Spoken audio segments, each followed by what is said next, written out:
وَإِنَّهُ لَتَنزِيلُ رَبِّ الْعَالَمِينَ نَزَلَ بِهِ الرُّوحُ الْأَمِينُ عَلَى قَلْبِكَ لِتَكُونَ مِنَ الْمُنذِرِينَ بِلِسَانٍ عَرَبِيٍّ مُبِينٍ وَإِنَّهُ لَفِي زُبُرِ الْأَوَّلِينَ یہ رب العالمین کی نازل کردہ چیز ہے، اسے لے کر تیرے دل پر امانت دار روح اتری ہے تاکہ تو ان لوگوں میں شامل ہو جو خدا کی طرف سے خلق خدا کو متنبع کرنے والے ہیں، صاف صاف عربی زبان میں، اور اگلے لوگوں کی کتابوں میں بھی یہ موجود ہے۔ یہ تاریخی بیان ختم کر کے اب سلسلہ کلام اسی مضمون کی طرف پھرتا ہے جس سے سورہ کا آغاز فرمایا گیا تھا۔ اس کو سمجھنے کے لیے ایک دفعہ پھر پلٹ کر پہلے رکوع کو دیکھ لینا چاہیے۔ نازل کردہ چیز ہے، یعنی یہ کتاب مبین جس کی آیات یہاں سنائی جا رہی ہیں، اور یہ ذکر جس سے لوگ منہ موڑ رہے ہیں، کسی انسان کی من گھڑت چیز نہیں ہے۔ اسے محمد صلی اللہ علیہ وسلم نے خود تصنیف نہیں کر لیا ہے، بلکہ یہ رب العالمین کی نازل کردہ ہے۔ امانت دار روح مراد ہیں جبریل علیہ السلام، جیسا کہ دوسری جگہ قرآن مجید میں ارشاد ہوا ہے، قُلْ مَنْ كَانَ عَدُوًّا لِجِبْرِيلَ فَإِنَّهُ نَزَّلَهُ عَلَى قَلْبِكَ بِإِذْنِ اللَّهِ سورہ بقرہ آیت 97۔ کہہ دے کہ جو کوئی دشمن ہے جبریل کا تو اسے معلوم ہو کہ اسی نے یہ قرآن اللہ کے حکم سے تیرے دل پر نازل کیا ہے۔ یہاں ان کا نام لینے کے بجائے ان کے لیے روح امین یعنی امانت دار روح کا لقب استعمال کرنے سے یہ بتانا مقصود ہے کہ رب العالمین کی طرف سے اس تنزیل کو لے کر کوئی مادی طاقت نہیں آئی ہے جس کے اندر تغیر و تبدل کا امکان ہو، بلکہ وہ ایک خالص روح ہے بلا شائبہ مادیت، اور وہ پوری طرح امین ہے۔ خدا کا پیغام جیسا اس کے سپرد کیا جاتا ہے ویسا ہی بلا کم و کاست پہنچا دیتی ہے۔ اپنی طرف سے کچھ بڑھانا یا گھٹا دینا یا بطور خود کچھ تصنیف کر لینا اس کے لیے ممکن نہیں ہے۔ صاف صاف عربی زبان میں۔ اس فکرے کا تعلق امانت دار روح اتری ہے سے بھی ہو سکتا ہے اور متنبع کرنے والے ہیں سے بھی۔ پہلی صورت میں اس کا مطلب یہ ہوگا کہ وہ امانت دار روح اسے صاف صاف عربی زبان میں لائی ہے، اور دوسری صورت میں معنی یہ ہوں گے کہ حضرت صلی اللہ علیہ وسلم ان انبیاء میں شامل ہوں جنہیں عربی زبان میں خلق خدا کو متنبع کرنے کے لیے مأمور فرمایا گیا تھا، یعنی ہود علیہ السلام، صالح علیہ السلام، اسماعیل علیہ السلام اور شعیب علیہ السلام۔ دونوں صورتوں میں مقصود کلام ایک ہی ہے، اور وہ یہ کہ رب العالمین کی طرف سے یہ تعلیم کسی مردہ یا جناتی زبان میں نہیں آئی ہے، نہ اس میں کوئی مومع یا چیستان کسی گنجلک زبان استعمال کی گئی ہے، بلکہ یہ ایسی صاف اور فصیح عربی زبان میں ہے جس کا مفہوم و مدعا ہر عرب اور ہر وہ شخص جو عربی زبان جانتا ہو بے تکلف سمجھ سکتا ہے۔ اس لیے جو لوگ اس سے منہ موڑ رہے ہیں ان کے لیے یہ عذر کرنے کا کوئی موقع نہیں ہے کہ وہ اس تعلیم کو سمجھ نہیں سکے ہیں، بلکہ ان کے اعراض اور انکار کی وجہ صرف یہ ہے کہ یہ اسی بیماری میں مبتلا ہیں جس میں فرعون مصر اور قوم ابراہیم اور قوم نوح اور قوم لوط اور عاد و سمود اور اصحاب الایکہ مبتلا تھے۔ کتابوں میں بھی یہ موجود ہے، یعنی یہی ذکر اور یہی تنزیل اور یہی الہی تعلیم سابق کتب آسمانی میں بھی موجود ہے۔ یہی خدا واحد کی بندگی کا بلاوا، یہی آخرت کی زندگی کا عقیدہ، یہی انبیاء کی پیروی کا طریقہ ان سب میں بھی پیش کیا گیا ہے۔ سب کتابیں جو خدا کی طرف سے آئی ہیں شرک کی مذمت ہی کرتی ہیں، مادہ پرستانہ نظریہ حیات کو چھوڑ کر اسی برحق نظریہ حیات کی طرف دعوت دیتی ہیں جس کی بنیاد خدا کے حضور انسان کی جواب دہی کے تصور پر ہے، اور انسان سے یہی مطالبہ کرتی ہیں کہ وہ اپنی خود مختاری سے دستبردار ہو کر ان احکام الہی کی پیروی اختیار کرے جو انبیاء علیہ السلام لائے ہیں۔ ان باتوں میں سے کوئی بات بھی نرالی نہیں جو دنیا میں پہلی مرتبہ قرآن ہی پیش کر رہا ہو، اور کوئی شخص یہ کہہ سکے کہ تم وہ بات کر رہے ہو جو اگلوں پچھلوں میں سے کسی نے کبھی نہیں کی۔ یہ آیت من جملہ ان دلائل کے ہے جو امام ابو حنیفہ رحمۃ اللہ علیہ کی اس قدیم رائے کے حق میں پیش کیے جاتے ہیں کہ اگر کوئی شخص نماز میں قرآن کا ترجمہ پڑھ لے تو نماز ہو جاتی ہے، خواہ وہ شخص عربی میں قرآن پڑھنے کی قدرت رکھتا ہو یا نہ رکھتا ہو۔ بنائے استدلال علامہ ابو بکر جساس کے الفاظ میں یہ ہے کہ اللہ تعالیٰ یہاں ارشاد فرما رہا ہے کہ یہ قرآن پچھلی کتابوں میں بھی تھا، اور ظاہر ہے کہ ان کتابوں میں وہ عربی الفاظ کے ساتھ نہ تھا، لہذا کسی دوسری زبان میں اس کے مضامین کو نقل کر دینا اسے قرآن ہونے سے خارج نہیں کر دیتا۔ احکام القرآن جلد سوم صفحہ 429۔ لیکن اس استدلال کی کمزوری بالکل ظاہر ہے۔ قرآن مجید ہو یا کوئی دوسری آسمانی کتاب، کسی کے نزول کی کیفیت بھی یہ نہ تھی کہ اللہ تعالیٰ نے صرف معنی نبی کے دل پر القاء کر دیے ہوں اور نبی نے پھر انہیں اپنے الفاظ میں بیان کیا ہو، بلکہ ہر کتاب جس زبان میں بھی آئی ہے اللہ تعالیٰ کی طرف سے معنی اور لفظ دونوں کے ساتھ آئی ہے۔ اس لیے قرآن کی تعلیم جن پچھلی کتابوں میں تھی انسانی الفاظ میں نہیں، خدائی الفاظ ہی میں تھی، اور ان میں سے کسی کے ترجمے کو بھی کتاب اللہ نہیں کہا جا سکتا کہ وہ اصل کا قائم مقام ٹھہرایا جا سکے۔ رہا قرآن تو اس کے متعلق بار بار بصراحت فرمایا گیا ہے کہ وہ لفظاً عربی زبان میں نازل کیا گیا ہے۔ انا انزلناہ قرآنا عربیا یوسف آیت 2، وکذالک انزلناہ حکما عربیا سورہ رعد آیت 37، قرآنا عربیا غیر ذی عوج سورہ زمر آیت 28۔ اور خود اسی آیت زیر بحث سے پہلے متصلاً فرمایا جا چکا ہے کہ روح الامین اسے زبان عربی میں لے کر اترا ہے۔ اب اس کے متعلق یہ کیسے کہا جا سکتا ہے کہ اس کا کوئی ترجمہ جو کسی انسان نے دوسری زبان میں کیا ہو وہ بھی قرآن ہی ہوگا اور اس کے الفاظ اللہ تعالیٰ کے الفاظ کے قائم مقام ہوں گے؟ معلوم ہوتا ہے کہ استدلال کی اس کمزوری کو بعد میں خود امام ممدوح نے بھی محسوس فرما لیا تھا۔ چنانچہ معتبر روایات سے یہ بات نقل ہوئی ہے کہ انہوں نے اس مسئلے میں اپنی رائے سے رجوع کر کے امام ابو یوسف اور امام محمد کی رائے قبول کر لی تھی، یعنی یہ کہ جو شخص عربی زبان میں قرأت پر قادر نہ ہو وہ اس وقت تک نماز میں قرآن کا ترجمہ پڑھ سکتا ہے جب تک اس کی زبان عربی الفاظ کے تلفظ کے قابل نہ ہو جائے، لیکن جو شخص عربی میں قرآن پڑھ سکتا ہو وہ اگر قرآن کا ترجمہ پڑھے گا تو اس کی نماز نہ ہوگی۔ حقیقت یہ ہے کہ صاحبین نے یہ رعایت دراصل ان اجمی نو مسلموں کے لیے تجویز کی تھی جو اسلام قبول کرتے ہی فوراً عربی زبان میں نماز ادا کرنے کے قابل نہ ہو سکتے تھے، اور اس میں بنائے استدلال یہ نہ تھی کہ قرآن کا ترجمہ بھی قرآن ہے، بلکہ ان کا استدلال یہ تھا کہ جس طرح اشارے سے رکوع و سجود کرنا اس شخص کے لیے جائز ہے جو رکوع اور سجدہ کرنے سے عاجز ہو، اسی طرح غیر عربی میں نماز پڑھنا اس شخص کے لیے جائز ہے جو عربی تلفظ پر قادر نہ ہو۔ اور علی ھذا القیاس جس طرح عجز رفع ہو جانے کے بعد اشارے سے رکوع و سجود کرنے والے کی نماز نہ ہوگی، اسی طرح قرآن کے تلفظ پر قادر ہو جانے کے بعد ترجمہ پڑھنے والے کی نماز بھی نہ ہوگی۔ أَوَلَمْ يَكُنْ لَهُمْ آيَةً أَنْ يَعْلَمَهُ عُلَمَاءُ بَنِي إِسْرَائِيلَ؟ کیا ان اہل مکہ کے لیے یہ کوئی نشانی نہیں ہے کہ اسے علماء بنی اسرائیل جانتے ہیں؟ یعنی علماء بنی اسرائیل اس بات سے واقف ہیں کہ جو تعلیم قرآن مجید میں دی گئی ہے وہ ٹھیک وہی تعلیم ہے جو سابق کتب آسمانی میں دی گئی تھی۔ اہل مکہ خود علم کتاب سے ناآشنا سہی،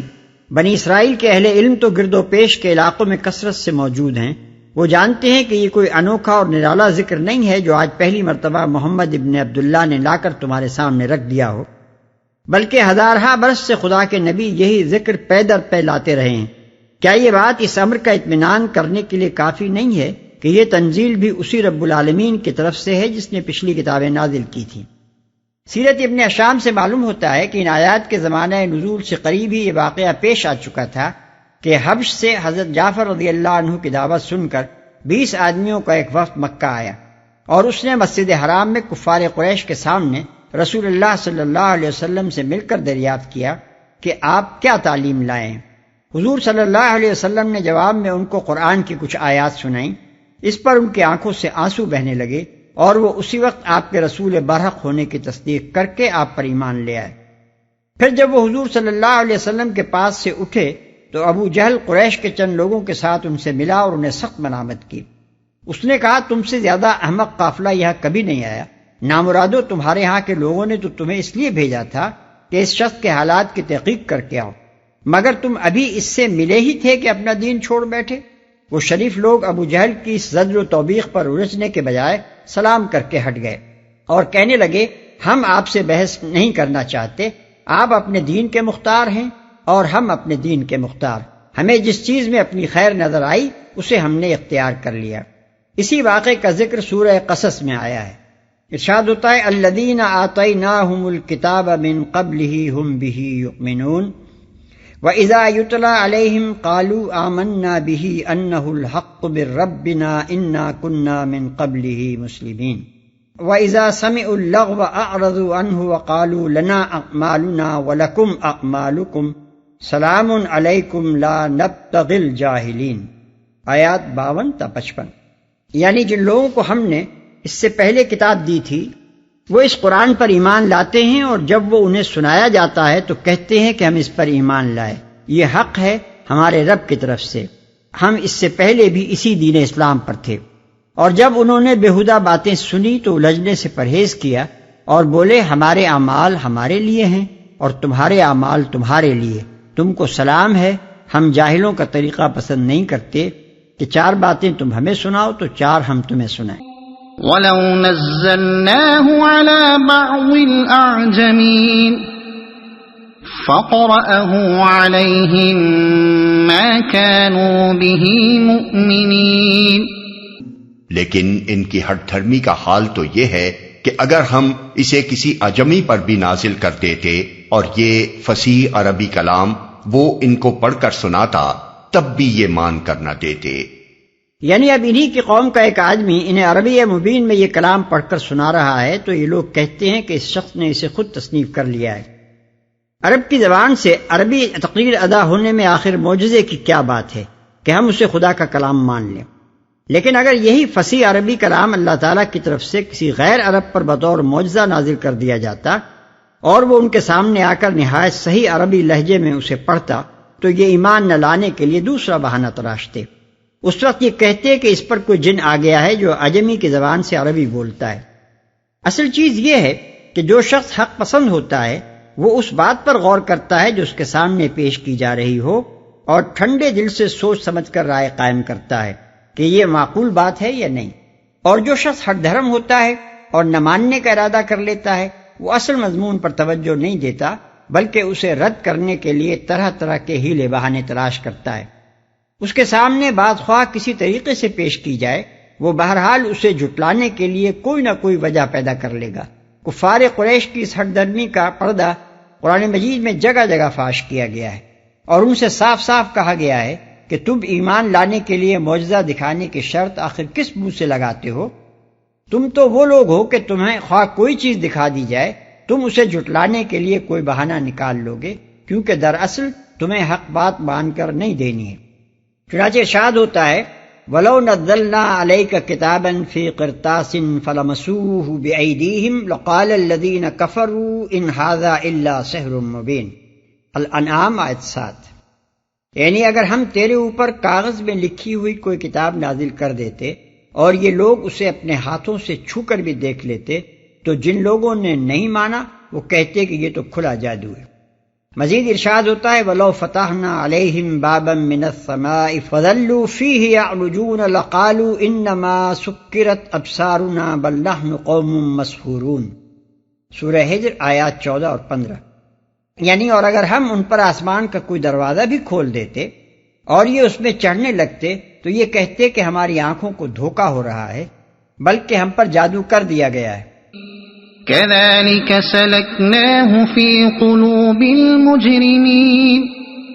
لَا يُؤْمِنُونَ بِهِ حَتَّى يَرَوُا الْعَذَابَ الْأَلِيمَ فَيَأْتِيَهُم بَغْتَةً وَهُمْ لَا يَشْعُرُونَ فَيَقُولُوا هَلْ نَحْنُ مُنظَرُونَ. اسی طرح ہم نے اس ذکر کو مجرموں کے دلوں میں گزارا ہے، وہ اس پر ایمان نہیں لاتے جب تک کہ عذاب علیم نہ دیکھ لیں. پھر جب وہ بے خبری میں ان پر آ پڑتا ہے اس وقت وہ کہتے ہیں کیا اب ہمیں کچھ مہلت مل سکتی ہے. مجرموں کے دلوں میں گزارا ہے، یعنی یہ اہل حق کے دلوں کی طرح تسکین روح اور شفائے قلب بن کر ان کے اندر نہیں اترتا بلکہ ایک گرم لوہے کی سلاخ بن کر اس طرح گزرتا ہے کہ وہ سیخ پا ہو جاتے ہیں اور اس کے مضامین پر غور کرنے کے بجائے اس کی تردید کے لیے حربے ڈھونڈنے میں لگ جاتے ہیں جب تک کہ عذاب علیم نہ دیکھ لیں. ویسا ہی عذاب جیسا وہ قومیں دیکھ چکی ہیں جن کا ذکر اوپر اس سورہ میں گزرا ہے۔ اب ہمیں کچھ مہلت مل سکتی ہے، یعنی عذاب سامنے دیکھ کر ہی مجرموں کو یقین آیا کرتا ہے کہ واقعی پیغمبر نے جو کچھ کہا تھا وہ سچ تھا۔ اس وقت وہ حسرت کے ساتھ ہاتھ مل مل کر کہتے ہیں کہ کاش اب ہمیں کچھ مہلت مل جائے، حالانکہ مہلت کا وقت گزر چکا ہوتا ہے۔ أفبعذابنا يستعجلون أفرأيت إن متعناهم سنين ثم جاءهم ما كانوا يوعدون ما أغنى عنهم ما كانوا يمتعون۔ تو کیا یہ لوگ ہمارے عذاب کے لیے جلدی مچا رہے ہیں؟ تم نے کچھ غور کیا اگر ہم انہیں برسوں تک عیش کرنے کی مہلت بھی دے دیں اور پھر وہی چیز ان پر آ جائے جس سے انہیں ڈرایا جا رہا ہے، تو وہ سامان زیست جو ان کو ملا ہوا ہے ان کے کس کام آئے گا؟ اس فقرے اور اس سے پہلے کے فقرے کے درمیان ایک لطیف خلا ہے جسے سامع کا ذہن تھوڑا سا غور کر کے خود بھر سکتا ہے۔ عذاب کے لیے ان کے جلدی مچانے کی وجہ یہ تھی کہ وہ عذاب کے آنے کا کوئی اندیشہ نہ رکھتے تھے۔ انہیں بھروسہ تھا کہ جیسی چین کی بنسری آج تک ہم بجاتے رہے ہیں اسی طرح ہمیشہ بجاتے رہیں گے۔ اسی اعتماد پر وہ رسول اللہ صلی اللہ علیہ وسلم کو چیلنج دیتے تھے کہ اگر واقعی تم خدا کے رسول ہو اور ہم تمہیں جھٹلا کر عذاب الہی کے مستحق ہو رہے ہیں تو لو ہم نے تمہیں جھٹلا دیا، اب لے آؤ اپنا وہ عذاب جس سے تم ہمیں ڈراتے ہو۔ اس پر فرمایا جا رہا ہے اچھا اگر بالفرض ان کا یہ بھروسہ صحیح ہی ہو،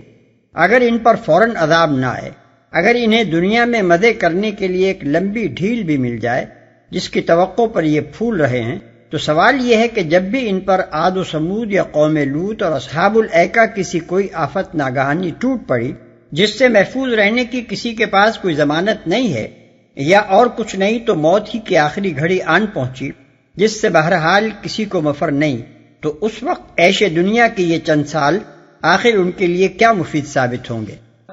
وما أهلكنا من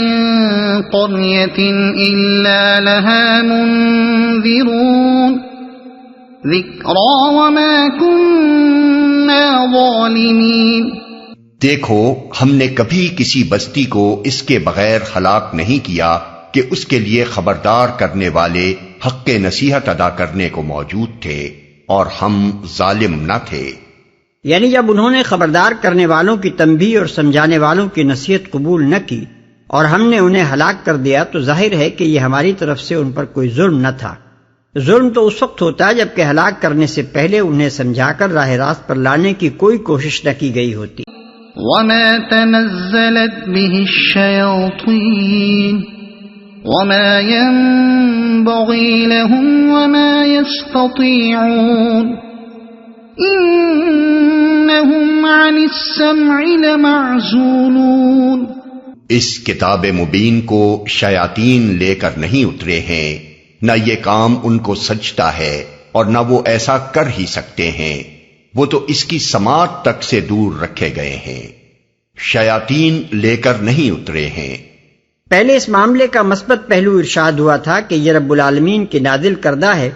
اور اسے روح الامین لے کر اترا ہے۔ اب اس کا منفی پہلو بیان کیا جا رہا ہے کہ اسے شیاطین لے کر نہیں اترے ہیں، جیسا کہ حق کے دشمنوں کا الزام ہے۔ کفار قریش نے نبی صلی اللہ علیہ وسلم کی دعوت کو نیچا دکھانے کے لیے جھوٹ کی جو مہم چلا رکھی تھی،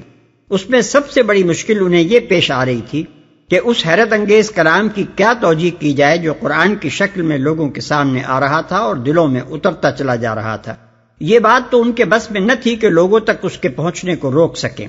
اب پریشان کن مسئلہ ان کے لیے یہ تھا کہ لوگوں کو اس سے بدگمان کرنے اور اس کی تاثیر سے بچانے کے لیے کیا بات بنائیں۔ اس گھبراہٹ میں جو الزامات انہوں نے عوام میں پھیلائے تھے ان میں سے ایک یہ تھا کہ محمد صلی اللہ علیہ وسلم معاذ اللہ کاہن ہیں اور عام کاہنوں کی طرح ان پر بھی یہ کلام شیاطین القا کرتے ہیں۔ اس الزام کو وہ اپنا سب سے زیادہ کارگر ہتھیار سمجھتے تھے۔ ان کا خیال تھا کہ کسی کے پاس اس بات کو جانچنے کے لیے آخر کیا ذریعہ ہو سکتا ہے کہ یہ کلام کوئی فرشتہ لاتا ہے یا شیطان، اور شیطانی القاء کی تردید آخر کوئی کرے گا تو کیسے؟ نہ یہ کام ان کو سجتا ہے۔ یعنی یہ کلام اور یہ مضامین شیاطین کے منہ پر پھبتے بھی تو نہیں ہیں۔ کوئی عقل رکھتا ہو تو خود سمجھ سکتا ہے کہ کہیں یہ باتیں جو قرآن میں بیان ہو رہی ہیں شیاطین کی طرف سے بھی ہو سکتی ہیں۔ کیا تمہاری بستیوں میں کاہن موجود نہیں ہیں اور شیاطین سے ربط ضبط رکھ کر جو باتیں وہ کرتے ہیں وہ تم نے کبھی نہیں سنی؟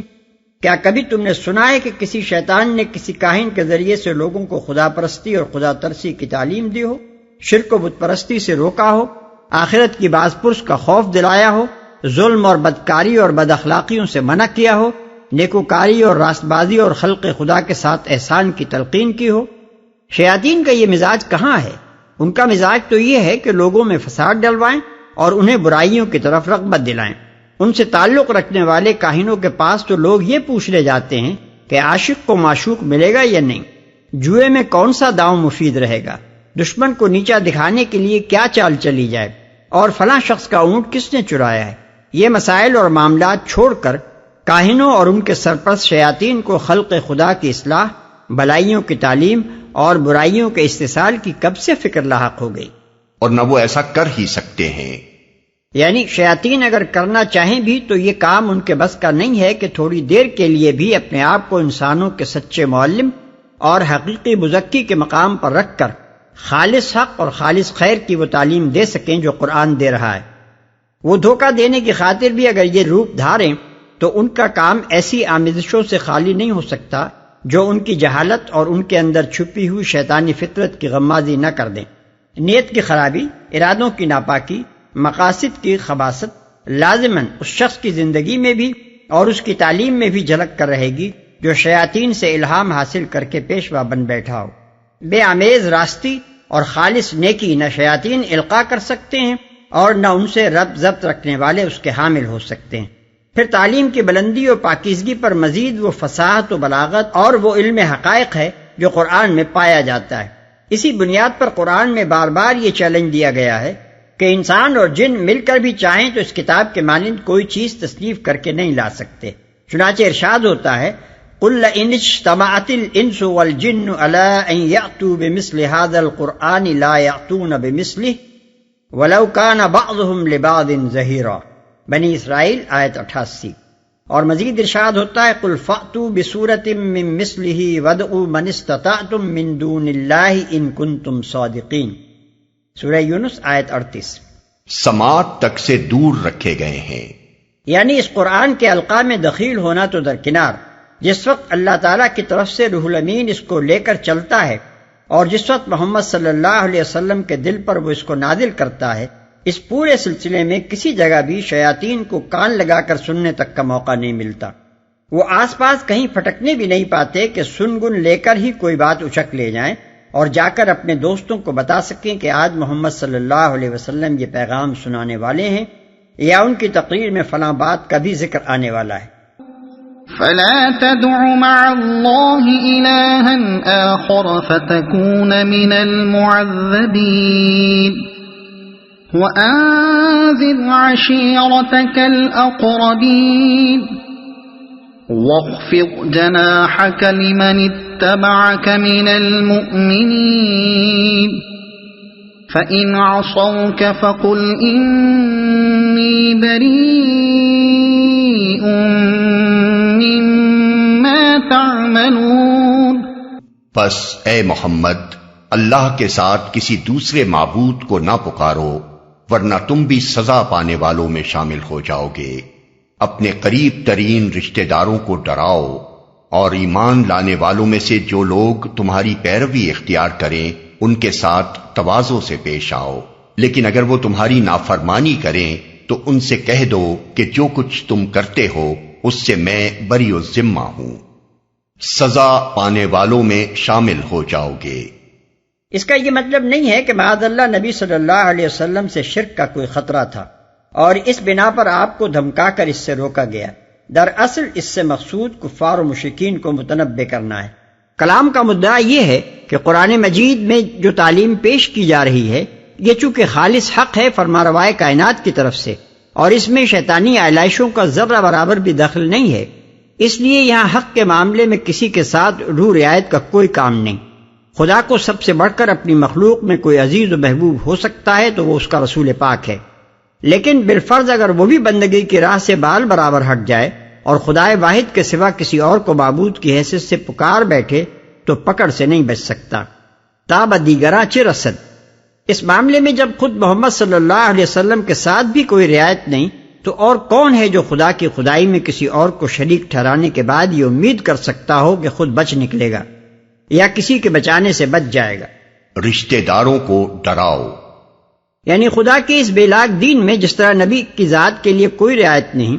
اسی طرح نبی کے خاندان اور اس کے قریب ترین عزیزوں کے لیے بھی کسی رعایت کی گنجائش نہیں ہے۔ یہاں جس کے ساتھ بھی کوئی معاملہ ہے اس کے اوصاف یعنی میرٹس کے لحاظ سے ہے۔ کسی کا نسب اور کسی کے ساتھ آدمی کا تعلق کوئی نفع نہیں پہنچا سکتا۔ گمراہی اور بدعملی پر خدا کے عذاب کا خوف سب کے لیے یکساں ہے۔ ایسا نہیں ہے کہ اور سب تو ان چیزوں پر پکڑے جائیں مگر نبی کے رشتہ دار بچے رہ جائیں۔ اس لیے حکم ہوا کہ اپنے قریب ترین رشتہ داروں کو بھی صاف صاف متنبہ کر دو۔ اگر وہ اپنا عقیدہ اور عمل درست نہ رکھیں گے تو یہ بات ان کے کسی کام نہ آ سکے گی کہ وہ نبی کے رشتہ دار ہیں۔ معتبر روایات میں آیا ہے کہ اس آیت کے نزول کے بعد نبی صلی اللہ علیہ وسلم نے سب سے پہلے اپنے دادا کی اولاد کو خطاب فرمایا اور ایک ایک کو پکار کر صاف صاف کہہ دیا کہ اے بنی عبد المطلب، اے عباس، اے صفیہ رسول اللہ کی پھوپھی، اے فاطمہ محمد کی بیٹی، تم لوگ آگ کے عذاب سے اپنے آپ کو بچانے کی فکر کر لو، میں خدا کی پکڑ سے تم کو نہیں بچا سکتا۔ البتہ میرے مال میں سے تم لوگ جو کچھ چاہو مانگ سکتے ہو۔ پھر آپ نے صبح سویرے صفا کے سب سے اونچے مقام پر کھڑے ہو کر پکارا، یا صباحا، یعنی ہائے صبح کا خطرہ، اے قریش کے لوگوں، اے بنی کعب بن لؤی، اے بنی مرہ، اے آل قصی، اے بنی عبد مناف، اے بنی عبد شمس، اے بنی ہاشم، اے آل عبد المطلب۔ اس طرح قریش کے ایک ایک قبیلے اور خاندان کا نام لے لے کر آپ نے آواز دی۔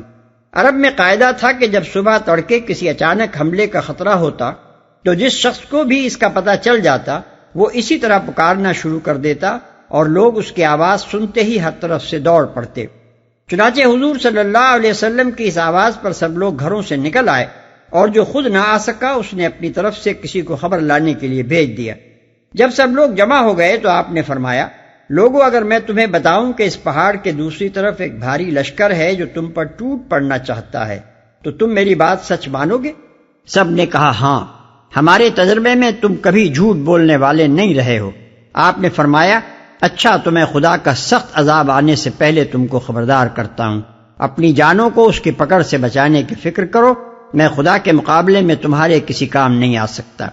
قیامت میں میرے رشتہ دار صرف متقی ہوں گے۔ ایسا نہ ہو کہ دوسرے لوگ نیک اعمال لے کر آئیں اور تم لوگ دنیا کا وبال سر پر اٹھائے ہوئے آؤ، اس وقت تم پکارو گے یا محمد، مگر میں مجبور ہوں گا کہ تمہاری طرف سے منہ پھیر لوں۔ البتہ دنیا میں میرا اور تمہارا خون کا رشتہ ہے اور یہاں میں تمہارے ساتھ ہر طرح کی صلہ رحمی کروں گا۔ اس مضمون کی متعدد روایات بخاری، مسلم، مسند احمد، ترمذی، نسائی اور تفسیر ابن جریر میں حضرت عائشہ رضی اللہ عنہا، حضرت ابو ہریرہ رضی اللہ عنہ، حضرت عبداللہ ابن عباس، حضرت زہیر بن عمر اور حضرت قبیصہ بن مخارق رضوان اللہ تعالی علیہم اجمعین سے مروی ہیں۔ یہ معاملہ صرف اس حد تک نہ تھا کہ قرآن میں انذر عشیرتک الاقربین کا حکم آیا اور حضور صلی اللہ علیہ وسلم نے اپنے رشتہ داروں کو جمع کر کے بس اس کی تعمیل کر دی۔ دراصل اس میں جو اصول واضح کیا گیا تھا وہ یہ تھا کہ دین میں نبی اور اس کے خاندان کے لیے کوئی امتیازی مراعات نہیں ہے جن سے دوسرے محروم ہوں۔ جو چیز زہر قاتل ہے وہ سبھی کے لیے قاتل ہے۔ نبی کا کام یہ ہے کہ سب سے پہلے اس سے خود بچے اور اپنے قریبی لوگوں کو اس سے ڈرائے، پھر ہر خاص و عام کو متنبہ کر دے کہ جو بھی اسے کھائے گا ہلاک ہو جائے گا، اور جو چیز نافع ہے وہ سبھی کے لیے نافع ہے۔ نبی کا منصب یہ ہے کہ سب سے پہلے اسے خود اختیار کرے اور اپنے عزیزوں کو اس کی تلقین کرے، تاکہ ہر شخص دیکھ لے کہ یہ وعظ و نصیحت دوسروں ہی کے لیے نہیں ہے بلکہ نبی اپنی دعوت میں مخلص ہے۔ اسی طریقے پر نبی صلی اللہ علیہ وسلم زندگی بھر عامل رہے۔ فتح مکہ کے روز جب آپ شہر میں داخل ہوئے تو آپ نے اعلان کیا، زمانہ جاہلیت کا ہر سود جو لوگوں کے ذمے تھا میرے ان قدموں تلے رون ڈالا گیا، اور سب سے پہلے جس سود کو میں ساقط کرتا ہوں وہ میرے چچا عباس رضی اللہ عنہ کا ہے۔ واضح رہے کہ سود کی حرمت کا حکم آنے سے پہلے حضرت عباس رضی اللہ تعالی عنہ سود پر روپیہ چلاتے تھے اور ان کا بہت سا سود اس وقت لوگوں کے ذمے وصول طلب تھا۔ ایک مرتبہ چوری کے جرم میں قریش کی ایک عورت فاطمہ نامی کا ہاتھ کاٹنے کا آپ نے حکم دیا۔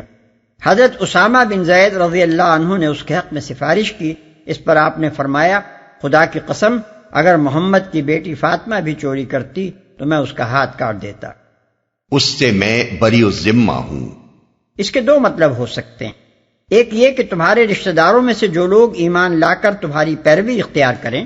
ان کے ساتھ نرمی اور ملاطفت اور تواضع کا رویہ اختیار کرو،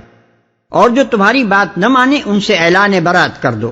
دوسرا مطلب یہ بھی ہو سکتا ہے کہ یہ ارشاد صرف ان رشتہ داروں سے متعلق نہ ہو جنہیں متنبع کرنے کا حکم دیا گیا تھا، بلکہ سب کے لیے عام ہو، یعنی جو بھی ایمان لا کر تمہارا اتباع کرے اس کے ساتھ تواضع برتو، اور جو بھی تمہاری نافرمانی کرے اس کو خبردار کر دو کہ تیرے اعمال سے میں بری الذمہ ہوں۔ اس آیت سے معلوم ہوتا ہے کہ اس وقت قریش اور آس پاس کے اہل عرب میں کچھ لوگ ایسے بھی تھے جو رسول اللہ صلی اللہ علیہ وسلم کی صداقت کے قائل ہو گئے تھے، مگر انہوں نے عملاً آپ کی پیروی اختیار نہ کی تھی، بلکہ وہ بدستور اپنی گمراہ سوسائٹی میں مل جل کر اسی طرح کی زندگی بسر کر رہے تھے جیسی دوسرے کفار کی تھی۔ اللہ تعالیٰ نے اس قسم کے ماننے والوں کو ان اہل ایمان سے الگ قرار دیا جنہوں نے حضور صلی اللہ علیہ وسلم کی صداقت تسلیم کرنے کے بعد آپ کا اتباع بھی اختیار کر لیا تھا۔ تواضع برتنے کا حکم صرف اسی مؤخر الذکر گروہ کے لیے تھا، باقی رہے وہ لوگ جو حضور صلی اللہ علیہ وسلم کی فرما برداری سے منہ موڑے ہوئے تھے،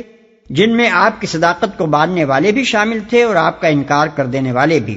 ان کے متعلق حضور صلی اللہ علیہ وسلم کو ہدایت کی گئی کہ ان سے بے تعلقی کا اظہار کر دو اور صاف صاف کہہ دو کہ اپنے اعمال کا نتیجہ تم خود بھگتو گے۔ تمہیں خبردار کر دینے کے بعد اب مجھ پر تمہارے کسی فعل کی کوئی ذمہ داری نہیں ہے۔ وَتَوَكَّلْ عَلَى الْعَزِيزِ الرَّحِيمِ الَّذِي يَرَاكَ حِينَ تَقُومُ وَتَقَلُّبَكَ فِي السَّاجِدِينَ إِنَّهُ هُوَ السَّمِيعُ الْعَلِيمُ۔ اور اس زبردست اور رحیم پر توکل کرو جو تمہیں اس وقت دیکھ رہا ہوتا ہے جب تم اٹھتے ہو، اور سجدہ گزار لوگوں میں تمہاری نقل و حرکت پر نگاہ رکھتا ہے، وہ سب کچھ سننے اور جاننے والا ہے۔ توکل کرو یعنی دنیا کی کسی بڑی سے بڑی طاقت کی بھی پرواہ نہ کرو اور اس ذات کے بھروسے پر اپنا کام کیے چلے جاؤ جو زبردست بھی ہے اور رحیم بھی۔ اس کا زبردست ہونا اس بات کی ضمانت ہے کہ جس کی پشت پر اس کی تائید ہو اسے دنیا میں کوئی نیچا نہیں دکھا سکتا، اور اس کا رحیم ہونا اس اطمینان کے لیے کافی ہے کہ جو شخص اس کی خاطر اعلاء کلمۃ الحق کے کام میں جان لڑائے گا اس کی کوششوں کو وہ کبھی رائے گا نہ جانے دے گا۔ جب تم اٹھتے ہو، اٹھنے سے مراد راتوں کو نماز کے لیے اٹھنا بھی ہو سکتا ہے اور فریضہ رسالت ادا کرنے کے لیے اٹھنا بھی۔ تمہاری نقل و حرکت پر نگاہ رکھتا ہے۔ اس سے کئی معنی مراد ہو سکتے ہیں۔ ایک یہ کہ آپ جب نماز باجماعت میں اپنے مقتدیوں کے ساتھ اٹھتے اور بیٹھتے اور رکوع و سجود کرتے ہیں اس وقت اللہ تعالیٰ آپ کو دیکھ رہا ہوتا ہے۔ دوسرے جب راتوں کو اٹھ کر آپ اپنے ساتھیوں کو، جن کے لیے سجدہ گزار کا لفظ امتیازی صفت کے طور پر استعمال ہوا ہے، دیکھتے پھرتے ہیں کہ وہ اپنی عاقبت سنوارنے کے لیے کیا کچھ کر رہے ہیں، اس وقت آپ اللہ کی نگاہ سے پوشیدہ نہیں ہوتے۔ تیسرے یہ کہ اللہ تعالیٰ اس تمام دوڑ دھوپ اور تگ و دو سے واقف ہے جو آپ اپنے سجدہ گزار ساتھیوں کی معیت میں اس کے بندوں کی اصلاح کے لیے کر رہے ہیں۔ چوتھے یہ کہ سجدہ گزار لوگوں کے گروہ میں آپ کے تمام تصرفات اللہ کی نگاہ میں ہیں، وہ جانتا ہے کہ آپ کس طرح ان کی تربیت کر رہے ہیں، کیسا کچھ ان کا تزکیہ آپ نے کیا ہے اور کس طرح مس خام کو کندن بنا کر رکھ دیا ہے۔ نبی صلی اللہ علیہ وسلم اور آپ کے صحابہ کرام کی ان صفات کا ذکر یہاں جس غرض کے لیے کیا گیا ہے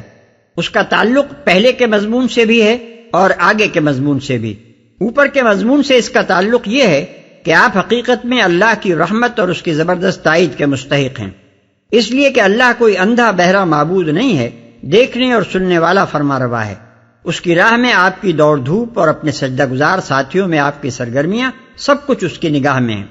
بعد کے مضمون سے اس کا تعلق یہ ہے کہ جس شخص کی زندگی یہ کچھ ہو جیسی محمد صلی اللہ علیہ وسلم کی ہے اور جس کے ساتھیوں کی صفات وہ کچھ ہو جیسی کہ اصحاب محمد صلی اللہ علیہ وسلم کی ہیں، اس کے متعلق کوئی عقل کا اندھا ہی یہ کہہ سکتا ہے کہ اس پر شیاطین اترتے ہیں یا وہ شاعر ہے۔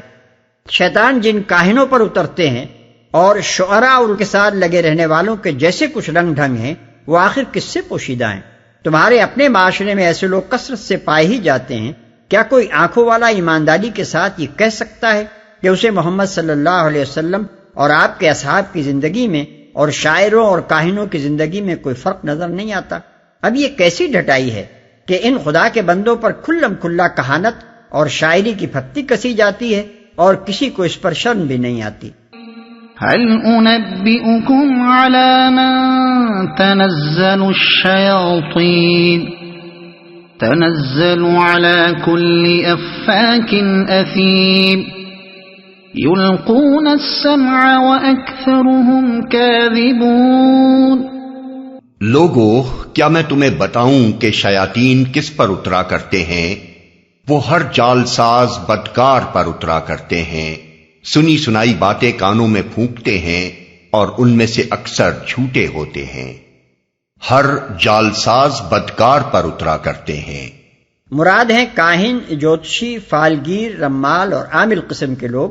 جو غیب دانی کا ڈھونگ رچاتے پھرتے ہیں، گول مول لچھے دار باتیں بنا کر لوگوں کی قسمتیں بتاتے ہیں، یا سیانے بن کر جنوں اور روحوں اور موکلوں کے ذریعے سے لوگوں کی بگڑی بنانے کا کاروبار کرتے ہیں۔ ان میں سے اکثر جھوٹے ہوتے ہیں۔ اس کے دو مطلب ہو سکتے ہیں۔ ایک یہ کہ شیاطین کچھ سنگن لے کر اپنے اولیاء پر القاء کرتے ہیں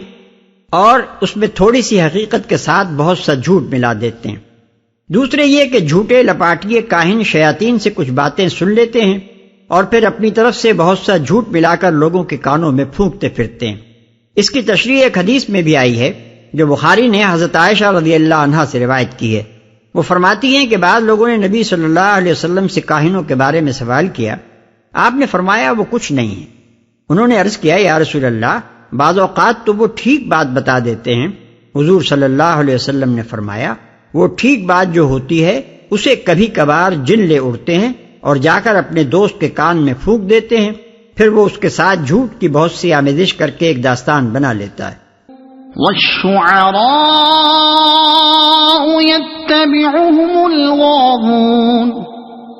ألم تر أنهم في كل واد يهيمون وأنهم يقولون ما لا يفعلون إلا الذين آمنوا وعملوا الصالحات وذكروا الله كثيرا وانتصروا من بعد ما ظلموا وسيعلم الذين ظلموا أي منقلب ينقلبون۔ رہے شعراء تو ان کے پیچھے بہکے ہوئے لوگ چلا کرتے ہیں۔ کیا تم دیکھتے نہیں ہو کہ وہ ہر وادی میں بھٹکتے ہیں اور ایسی باتیں کہتے ہیں جو کرتے نہیں ہیں، بجز ان لوگوں کے جو ایمان لائے اور جنہوں نے نیک عمل کیے اور اللہ کو کثرت سے یاد کیا، اور جب ان پر ظلم کیا گیا تو صرف بدلہ لے لیا، اور ظلم کرنے والوں کو عنقریب معلوم ہو جائے گا کہ وہ کس انجام سے دوچار ہوتے ہیں۔ بہکے ہوئے لوگ چلا کرتے ہیں، یعنی شاعروں کے ساتھ لگے رہنے والے لوگ اپنے اخلاق، عادات و خصائل اور افتاد مزاج میں ان لوگوں سے بالکل مختلف ہوتے ہیں جو محمد صلی اللہ علیہ وسلم کے ساتھ تمہیں نظر آتے ہیں۔ دونوں گروہوں کا فرق ایسا کھلا ہوا فرق ہے کہ ایک نظر دیکھ کر ہی آدمی جان سکتا ہے کہ یہ کیسے لوگ ہیں اور وہ کیسے۔ ایک طرف انتہائی سنجیدگی، تہذیب، شرافت، راست بازی اور خدا ترسی ہے، بات بات میں ذمہ داری کا احساس ہے، برتاؤ میں لوگوں کے حقوق کا پاس و لحاظ ہے، معاملات میں کمال درجے کی دیانت و امانت ہے، اور زبان جب کھلتی ہے خیر ہی کے لیے کھلتی ہے، شر کا کلمہ کبھی اس سے ادا نہیں ہوتا۔ سب سے زیادہ یہ کہ ان لوگوں کو دیکھ کر صاف معلوم ہوتا ہے کہ ان کے سامنے ایک بلند اور پاکیزہ نصب العین ہے جس کی دھن میں یہ رات دن لگے ہوئے ہیں، اور ان کی ساری زندگی ایک مقصد عظیم کے لیے وقف ہے۔ دوسری طرف حال یہ ہے کہ کہیں عشق بازی اور شراب نوشی کے مضامین بیان ہو رہے ہیں اور حاضرین اچھل اچھل کر ان پر داد دے رہے ہیں، کہیں کسی زنے بازاری یا کسی گھر کی بہو بیٹی کا حسن موضوع سخن ہے اور سننے والے اس پر مزے لے رہے ہیں، کہیں جنسی مواصلت کی حکایت بیان ہو رہی ہے اور پورے مجمع پر شہوانیت کا بھوت مسلط ہے، کہیں ہزل بکا جا رہا ہے یا مسخرہ پن کی باتیں ہو رہی ہیں اور مجمع میں ہر طرف ٹھٹے لگ رہے ہیں، کہیں کسی کی ہجر اڑائی جا رہی ہے اور لوگ اس سے لطف لے رہے ہیں، کہیں کسی کی بیجا تعریف ہو رہی ہے اور اس پر تحسین و آفرین کے ڈونگرے برسائے جا رہے ہیں، اور کہیں کسی کے خلاف نفرت، عداوت اور انتقام کے جذبات بھڑکائے جا رہے ہیں، اور سننے والوں کے دلوں میں ان سے آگ سی لگی جاتی ہے۔ ان مجلسوں میں شاعروں کے کلام سننے کے لیے جو ٹھٹ کے ٹھٹ لگتے ہیں اور بڑے بڑے شاعروں کے پیچھے جو لوگ لگے پھرتے ہیں، ان کو دیکھ کر کوئی شخص یہ محسوس کیے بغیر نہیں رہ سکتا کہ یہ اخلاق کی بندشوں سے آزاد، جذبات و خواہشات کی رو میں بہنے والے اور لطف و لذت کے پرستار نیم حیوان قسم کے لوگ ہیں، جن کے ذہن کو کبھی یہ خیال چھو بھی نہیں گیا ہے کہ دنیا میں انسان کے لیے زندگی کا کوئی بلندتر مقصد و نصب العین بھی ہو سکتا ہے۔ ان دونوں گروہوں کا کھلم کھلا فرق و امتیاز اگر کسی کو نظر نہیں آتا تو وہ اندھا ہے، اور اگر سب کچھ دیکھ کر بھی کوئی محض حق کو نیچا دکھانے کے لیے ایمان نگل کر یہ کہتا ہے کہ محمد صلی اللہ علیہ وسلم اور ان کے گرد جمع ہونے والے اسی قبیل کے لوگ ہیں جیسے شعراء اور ان کے پیچھے لگے رہنے والے لوگ ہوتے ہیں، تو وہ جھوٹ بولنے میں بے حیائی کی ساری حدیں پار کر گیا ہے۔ وہ ہر وادی میں بھٹکتے ہیں، یعنی کوئی ایک متعین راہ نہیں ہے جس پر وہ سوچتے اور اپنی قوت گویائی صرف کرتے ہوں، بلکہ ان کا توسن فکر ایک بے لگام گھوڑے کی طرح ہر وادی میں بھٹکتا پھرتا ہے، اور جذبات یا خواہشات و اغراض کی ہر نئی رو ان کی زبان سے ایک نیا مضمون ادا کراتی ہے، جسے سوچنے اور بیان کرنے میں اس بات کا کوئی لحاظ سرے سے ہوتا ہی نہیں کہ یہ بات حق اور صدق بھی ہے۔ کبھی ایک لہر اٹھی تو حکمت و موعظت کی باتیں ہونے لگی، اور کبھی دوسری لہر آئی تو اسی زبان سے انتہائی گندے سفلی جذبات کا ترشح شروع ہو گیا۔ کبھی کسی سے خوش ہوئے تو اسے آسمان پر چڑھا دیا، اور کبھی بگڑ بیٹھے تو اسی کو تحت الثری میں جا گرایا۔ ایک بخیل کو حاتم اور ایک بزدل کو رستم و اسفندیار پر فضیلت دینے میں انہیں ذرا تامل نہیں ہوتا اگر اس سے کوئی غرض وابستہ ہو۔ اس کے برعکس کسی سے رنج پہنچ جائے تو اس کی پاک زندگی پر دھبا لگانے اور اس کی عزت پر خاک پھینکنے میں، بلکہ اس کے نسب پر تان کرنے میں بھی ان کو شرم محسوس نہیں ہوتی۔ خدا پرستی اور دہریت، مادہ پرستی اور روحانیت،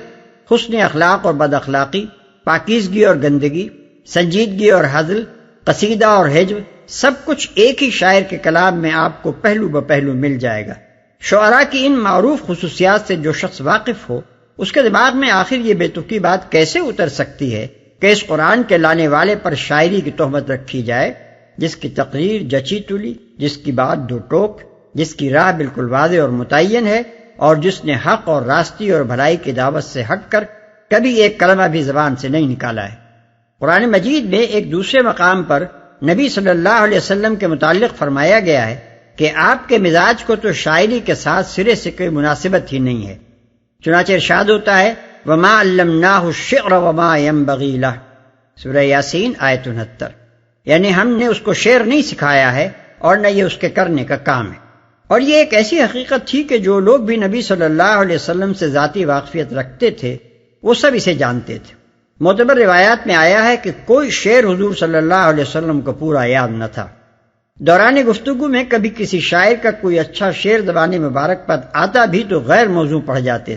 یا اس میں الفاظ کا الٹ پھیر ہو جاتا تھا۔ حسن بصری رحمۃ اللہ علیہ کہتے ہیں کہ ایک مرتبہ دوران تقریر میں آپ نے شاعر کا مصرع یوں نقل کیا کفا بالاسلام والشیب للمرء ناہیہ۔ حضرت ابوبکر رضی اللہ عنہ نے عرض کیا یا رسول اللہ، اصل مصرع یوں ہے کفا الشیب والاسلام للمرء ناہیہ۔ ایک مرتبہ عباس بن مرداس سلمی سے آپ نے پوچھا کیا تم ہی نے یہ شعر کہا ہے اتجعل نہبی ونہب العبید وبین الاقرع وعینہ؟ انہوں نے عرض کیا آخری فقرہ یوں نہیں ہے بلکہ یوں ہے بین اعینۃ والاقرع۔ آپ نے فرمایا معنی میں تو دونوں یکساں ہیں۔ حضرت عائشہ رضی اللہ عنہ سے پوچھا گیا کہ حضور صلی اللہ علیہ وسلم کبھی اشعار بھی اپنی تقریروں میں استعمال فرماتے تھے؟ انہوں نے فرمایا شعر سے بڑھ کر آپ کو کسی چیز سے نفرت نہ تھی۔ البتہ کبھی کبھار بنی قیس کے شاعر کا ایک شعر پڑھتے تھے مگر اول کو آخر اور آخر کو اول پڑھ جاتے تھے۔ حضرت ابوبکر صدیق رضی اللہ عنہ عرض کرتے یا رسول اللہ یوں نہیں بلکہ یوں ہے، تو آپ فرماتے کہ بھائی میں شاعر نہیں ہوں اور نہ شعر گری میرے کرنے کا کام ہے۔ جس قسم کے مضامین سے عرب کی شاعری لبریز تھی وہ یا تو شہوانیت اور عشق بازی کے مضامین تھے، یا شراب نوشی کے، یا قبائلی منافرت اور جنگ و جدل کے، یا نسلی فخر و غرور کے۔ نیکی اور بھلائی کی باتیں ان میں بہت ہی کم پائی جاتی تھیں۔ پھر جھوٹ، مبالغہ، بہتان، حجب، بیجا تعریف، ڈینگیں، تان، پھپتیاں اور مشرکانہ خرافات تو اس شاعری کے رگ رگ میں پیوست تھیں۔ اسی لیے نبی صلی اللہ علیہ وسلم کی رائے اس شاعری کے متعلق یہ تھی کہ تم میں سے کسی شخص کا خول پیپ سے بھر جانا اس سے زیادہ بہتر ہے کہ وہ شعر سے بھرے۔ تاہم جس شعر میں کوئی اچھی بات ہوتی تھی آپ اس کی داد بھی دیتے تھے، اور آپ کا ارشاد تھا کہ بعض اشعار حکیمانہ ہوتے ہیں۔ امیہ بن ابی السلط کا کلام سن کر آپ نے فرمایا آمن شعرہ و کفر قلب، یعنی اس کا شعر مومن ہے مگر اس کا دل کافر ہے۔ ایک مرتبہ ایک صحابی نے 100 کے قریب عمدہ اشعار آپ کو سنائے اور آپ فرماتے گئے حیا اور سناؤ۔ ایسی باتیں کہتے ہیں جو کرتے نہیں ہیں۔ یہ شاعروں کی ایک اور خصوصیت ہے جو نبی صلی اللہ علیہ وسلم کے طرز عمل کی عین ضد تھی۔ حضور صلی اللہ علیہ وسلم کے متعلق آپ کا ہر جاننے والا جانتا تھا کہ آپ جو کہتے ہیں وہی کرتے ہیں اور جو کرتے ہیں وہی کہتے ہیں۔ آپ کے قول اور فعل کی مطابقت ایسی صریح حقیقت تھی جس سے آپ کے گرد و پیش کے معاشرے میں کوئی انکار نہ کر سکتا تھا۔ اس کے برعکس شعراء کے متعلق کس کو معلوم نہ تھا کہ ان کے ہاں کہنے کی باتیں اور ہیں اور کرنے کی اور۔ سخاوت کا مضمون اس زور شور سے بیان کریں گے کہ آدمی سمجھے کہ شاید ان سے بڑھ کر دریا دل کوئی نہ ہوگا، مگر عمل میں کوئی دیکھے تو معلوم ہوگا کہ سخت بخیل ہیں۔ بہادری کی باتیں کریں گے مگر خود بزدل ہوں گے، بے نیازی اور قناعت و خودداری کے مضامین باندھیں گے مگر خود حرص و طمع میں ذلت کی آخری حد کو پار کر جائیں گے۔ دوسروں کی ادنا کمزوریوں پر گرفت کریں گے مگر خود بدترین کمزوریوں میں مبتلا ہوں گے۔ صرف بدلہ لے لیا۔ یہاں شعراء کی اس عام مذمت سے جو اوپر بیان ہوئی ہے، ان شعراء کو مستثنیٰ کیا گیا ہے جو 4 خصوصیات کے حامل ہوں۔ اول یہ کہ وہ مومن ہوں، یعنی اللہ اور اس کے رسول اور اس کی کتابوں کو سچے دل سے مانتے ہوں اور آخرت پر یقین رکھتے ہوں۔ دوسرے یہ کہ اپنی عملی زندگی میں صالح ہوں، بدکار اور فاسق و فاجر نہ ہوں، اخلاق کی بندشوں سے آزاد ہو کر جھک نہ مارتے پھریں۔ تیسرے یہ کہ اللہ کو کثرت سے یاد کرنے والے ہوں، اپنے عام حالات اور اوقات میں بھی اور اپنے کلام میں بھی۔ یہ نہ ہو کہ شخصی زندگی تو زہد و تقوی سے آراستہ ہے مگر کلام سراسر رندی و حوثناکی سے لبریز، اور یہ بھی نہ ہو کہ شعر میں تو بڑی حکمت و معرفت کی باتیں بگاری جا رہی ہیں مگر ذاتی زندگی کو دیکھیے تو یاد خدا کے سارے آثار سے خالی۔ حقیقت یہ ہے کہ یہ دونوں حالتیں یکساں مذموم ہیں۔ ایک پسندیدہ شاعر وہی ہے جس کی نجی زندگی بھی خدا کی یاد سے معمور ہو اور شاعرانہ قابلیتیں بھی اس راہ میں وقف رہیں جو خدا سے غافل لوگوں کی نہیں بلکہ خدا شناس، خدا دوست اور خدا پرست لوگوں کی راہ ہے۔ چوتھی صفت ان مستثنیٰ قسم کے شاعروں کی یہ بیان کی گئی ہے کہ وہ شخصی اغراض کے لیے تو کسی کی حجب نہ کریں، نہ ذاتی یا نسلی و قومی عصبیتوں کے خاطر انتقام کی آگ بھڑکائیں، مگر جب ظالموں کے مقابلے میں حق کی حمایت کے لیے ضرورت پیش آئے تو پھر زبان سے وہی کام لیں جو ایک مجاہد تیر و شمشیر سے لیتا ہے۔ ہر وقت گھگیاتے ہی رہنا اور ظلم کے مقابلے میں نیازمندانہ معروضات ہی پیش کرتے رہنا مومنوں کا شیون نہیں ہے۔ اسی کے متعلق روایات میں آتا ہے کہ کفار و مشرکین کے شاعر اسلام اور نبی صلی اللہ علیہ وسلم کے خلاف الزامات کا جو طوفان اٹھاتے اور نفرت و عداوت کا جو زہر پھیلاتے تھے، اس کا جواب دینے کے لیے حضور صلی اللہ علیہ وسلم خود شعراء اسلام کی ہمت افزائی فرمایا کرتے تھے۔ چنانچہ کعب ابن مالک رضی اللہ عنہ سے آپ نے فرمایا ان کی حجب کہو، کیونکہ اس خدا کی قسم جس کے قبضے میں میری جان ہے تمہارا شعر ان کے حق میں تیر سے زیادہ تیز ہے۔ حضرت حسان بن ثابت رضی اللہ عنہ سے فرمایا ان کی خبر لو اور جبریل تمہارے ساتھ ہے، کہو اور روح القدس تمہارے ساتھ ہے۔ آپ کا ارشاد تھا کہ ان المؤمن یجاہد بسیفہ ولسانہ، یعنی مومن تلوار سے بھی لڑتا ہے اور زبان سے بھی۔ وہ کس انجام سے دوچار ہوتے ہیں؟ ظلم کرنے والوں سے مراد یہاں وہ لوگ ہیں جو حق کو نیچا دکھانے کے لیے سراسر ہٹ دھرمی کی راہ سے نبی صلی اللہ علیہ وسلم پر شاعری اور کہانت اور ساحری اور جنون کی تہمتیں لگاتے پھرتے تھے تاکہ ناواقف لوگ آپ کی دعوت سے بدگمان ہوں اور آپ کی تعلیم کی طرف توجہ نہ دیں۔